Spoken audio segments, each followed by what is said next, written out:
good ereyga maanta kawaanka noo saaran ama aan rabno inaynu baranno oo aan ku darsano kaydka ereyada aynu naqaanay luqadda waa ereygaas meesha noo saaran.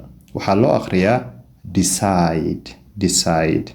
decide waa go'aan qaadasho, yacni qofki inuu go'aan qaato. Okay, you choose something after thinking about them. waxbaa ka fikirtay go'aan baad nidna qaadatay. Decide. haddii aad weydiisid part of speech, ereyga kani waa ficil. It's a verb. waxaa la yidhahdaa ficil. oppositekiisa, okay, opposite decide aynu isku dayno. maxaynu gelinaa? cagajiid, yani qofka go'aan qaadasho marna waa cagajiidid ama dib u dhigasho. soo maahayn? Okay, hesitate waa qofki inuu wax ka cagajiido. I think that taasaa opposite ku ah go'aan qaadasho.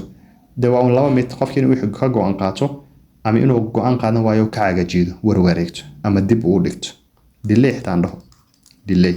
so labadaas erey baa opposite ahaan ugu mudan. go'aan, yes, ka cagajiigid. so tusaalayaal aynu gelino. maybe tusaale haddaynu gelino waynu fahmi doonaa ereygan qaabka loo isticmaalo. Good. I decided to study English. I decided to study English.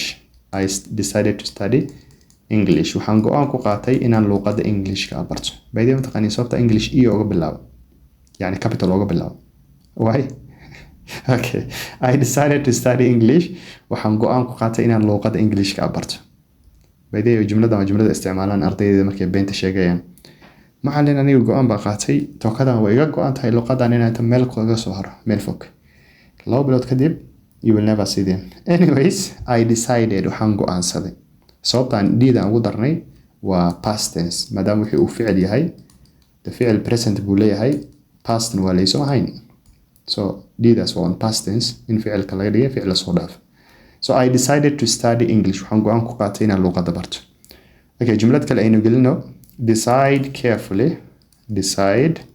carefully always, yani intaadan tallaabo qaadin ama go'aan qaadan dhowr mar ka fikir. Decide carefully before acting.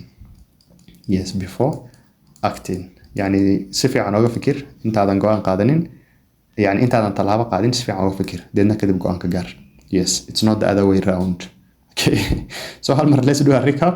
Decide waxaan dhahnay waa go'aan qaadasho. Part of speech haday weydiisid waa verb, waa ficil. Hesitate iyo delay ba ugu mudan markii opposite la dhaho. tusaalayaashiisana I decided, waxaan go'aansaday, to study inaan barto English, luqadda Englishka. Decide carefully waa taxadar, yani si taxadar leh, yani wax u go'aanso inta aadan yani tallaabo qaadin, before acting. I hope it makes sense. so waxaa kaa rabaa inaad dhowr jumladood soo gelisid and then commentiga ay u soo dirtid. I will look at them. Till next time, stay safe and God bless you. Bye bye.